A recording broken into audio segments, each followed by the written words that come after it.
안녕하세요. 뉴스반장입니다. 검찰이 서울시 공무원 간첩 증거 조작 의혹과 관련해 당시 수사를 지휘했던 검사들에 대해 증거가 불충분하다며 불기소 처분을 한 사실이 뒤늦게 확인됐습니다. 문무일 전 검찰청장 당시 검찰과거사위원회 조사 결과와 정면으로 배치되는 것이어서 논란도 예상되는데요. 윤석열 청장이 이 사건을 뒤집어버린 거죠. 서울시 공무원 간첩 조작 수사검사들이 버젓이 무혐의 처리된 겁니다. 검사가 검찰이 수사해야 할 대상이 된 사건은 또 있었습니다. 서울시 공무원 간첩 조작 사건인데요. 전현직 검사들이 증거 조작을 묵인한 혐의로 고소당했지만 검찰은 증거가 불충분하다며 사건을 끝냈습니다. 검찰과거사위원회의 판단과는 다른 결론인데요. 유우성 간첩 조작 사건은 탈북자 출신으로 서울시 공무원으로 일하던 유우성 씨가 북한을 오가며 탈북자 관련 정보를 동생 유가려 씨를 통해 북한 당국에 넘겼다는 혐의 등으로 2013년 재판에 넘겨진 사건입니다. 이후 재판 과정에서 국정원의 증거 조작 은폐와 가혹행위 등 의혹이 불거졌는데요. 유 씨는 2015년 대법원에서 무죄를 선고받았습니다. 검찰과거사위원회는 이 사건을 재조사했고 지난해 2월 유 씨에 대한 유리한 증거들이 은폐되거나 축소됐다고 판단했습니다. 당시 수사검사들이 국정원의 증거 조작을 알고도 묵인했거나 기록 검토를 하지 못해 바로잡지 못했다고 지적했는데요. 이 조사 결과를 바탕으로 유 씨는 수사검사를 검찰에 고소했습니다. 하지만 검찰은 당시 수사를 맡았던 이모 검사와 이모 전 검사를 증거 불충분으로 지난달 불기소 처분한 것으로 드러났는데요. 국정원의 조작 사실을 몰랐다는 당사자들의 주장을 받아들인 것이고 과거사위 조사 결과와는 배치되는 결론을 내린 건데요. 우리는 그 무혐의 처분한 검사와 그 결정을 지시한 검사장 그리고 최종적으로 제가한 사람이 누군지 다 알고 있습니다. 예전처럼 정하면 정하는 대로 모든 것이 이루어지는 시대는 끝났고 그 반전과 역전의 시기가 다가오고 있습니다. 미안하지만 증거를 조작하면서까지 억울한 사람을 만들고자 했던 자들은 반드시 그 죗값을 치러야 합니다. 그게 정의고 그게 검찰의 수장인 윤석열이 밥 먹든 말하는 법과 원칙이기 때문입니다. 지난해 발생한 국회 패스트트랙 충돌 사건으로 재판에 넘겨진 전 자유한국당 관계자들의 공판이 또다시 연기됐습니다.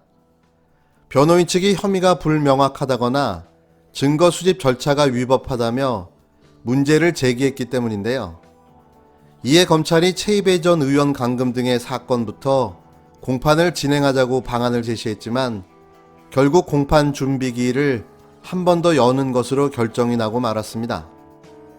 1일 서울 남부지법 형사 11부 이완승 부장판사 심리로 열린 통합당 황교안 전 대표, 나경원 등 의원과 보좌관 3명을 비롯한 총 27명 국회법 위반 등의 사건 3차 공판 준비 기일에서 검찰은 최이배 전 의원 사건 주요 증인 4명과 추가 4명 등 8명에 대한 증인신문을 먼저 진행하자고 말했는데요.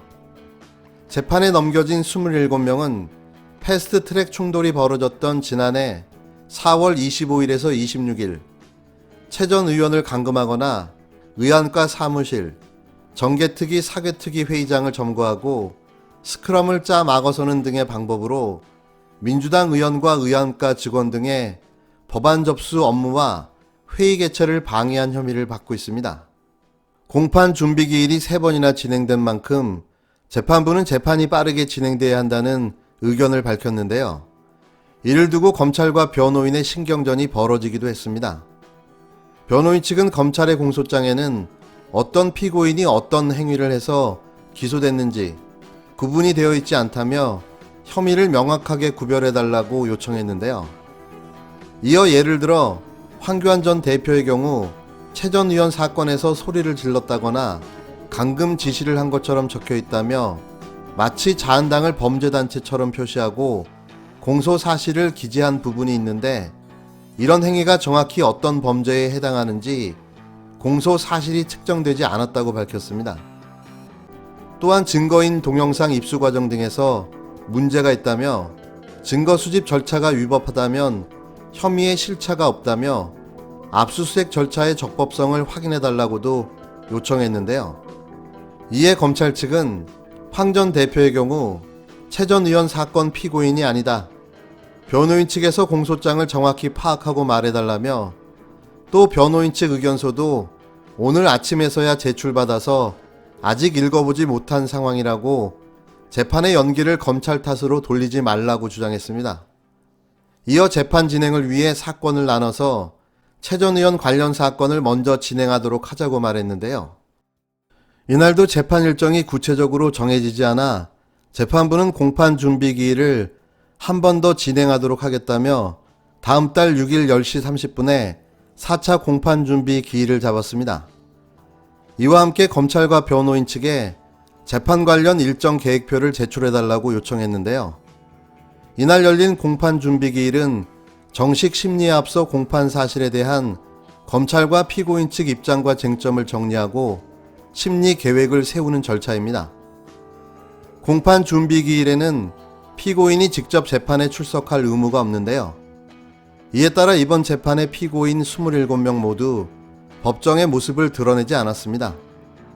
다음 재판에도 마찬가지로 출석하지 않을 것으로 예상되는데요. 이들 중 4.15 총선 당선자는 곽상도 의원 등 9명입니다. 국회법상 국회 회의 방해죄로 기소된 이들은 500만원 이상 벌금형이 확정될 경우 의원직을 잃게 됩니다. 한편 옛 자유한국당은 문희상 국회의장이 국회 사법개혁특별위원회 위원을 당시 바른미래당 오신환 의원에서 최 전 의원으로 교체하는 사보임 신청서를 결재한 것과 관련해 작년 4월 헌법재판소에 권한쟁의 심판을 청구했는데요. 헌재는 최근 이 사건 사보임에 권한 침해가 없었다고 판단했고 검찰은 해당 내용을 증거로 신청하기도 했습니다. 참 지지부진하게 오래 끌어댑니다. 이런다고 자신들이 저지른 범죄가 사라지지는 않죠. 국회법상 국회회의 방해죄는 5년 이하의 징역이나 1,000만원 이하의 벌금에 처할 정도로 중한 범죄입니다. 그래서 곽상도 장제원을 포함한 통합당 당선인 5명에 대한 의원직 상실이 기대되는데요. 반드시 이들에게 엄중한 법에 심판이 있어야 할 것입니다. 이러고도 또 국회의원을 해먹는다면 그 법을 누가 지키겠습니까? 말 나온 김에 몇 가지 더 이야기할까 합니다. 태영호 국회의원과 원희룡 제주도지사에 관한 이야기인데요. 21대 국회에 입성한 탈북인 출신의 태영호 미래통합당 의원의 경호가 논란이 되고 있습니다. 어이가 없게도 그의 경호를 위해 경찰 경호 인력 6명이 총기를 소지하고 경호에 투입된다고 하는데요. 이게 무슨 행정 낭비인지, 왜 나라 세금을 그를 위해 경호를 해줘야 하는지 의문이 들었는데요. 매일 경호가 2인 1조로 진행되며 야간에도 일명이 당직을 선다고 하니 가히 대통령급 경호를 받는 셈인데요. 이게 당연한 건가요? 18억이나 되는 자산가인 태 의원은 자신의 경호는 자신의 돈으로 직접 하는 게 어떨까 싶습니다. 왜 전 제가 낸 세금이 이리도 아까운지 모르겠습니다. 또 직무유기하며 대권 노름에 빠진 원희룡 지사 이야기인데요. 제주도지사에 출마해 도민이 뽑아줬으면 제주도를 위해 헌신하며 도정을 위한 일에 힘을 써도 그 모자람이 없을 텐데요. 업무는 내팽개치고 대권 노름에 빠진 원지사의 상태가 심각해 보입니다. 도정에만 전념하겠다던 원지사가 지난주에 갑작스런 대선 도전을 공식화했는데요. 원지사의 비공식 출장 일정을 들여다보니 갑작스러운 심경 변화로 보기엔 어려워 보입니다. 원지사는 최근 40여일 동안 평일 기준 이틀에 한 번꼴로 직무실을 비웠습니다. 지난 황금 연휴를 앞두고 제주 여행을 자제해달라며 국민들에게 호소문을 발표하던 날, 원지사는 이날 서울로 닷새간의 징검다리 출장을 다녀왔는데요. 당시 총선 이후 미래통합당이 비대위 체제 논의를 긴박하게 하던 시기였습니다. 제사보다 제밥이 더 관심이 많다면 괜히 제사에 기웃거리지 말고 그냥 밥을 쳐 드시기 바랍니다. 여러 사람 피곤하게 하지 마시고요.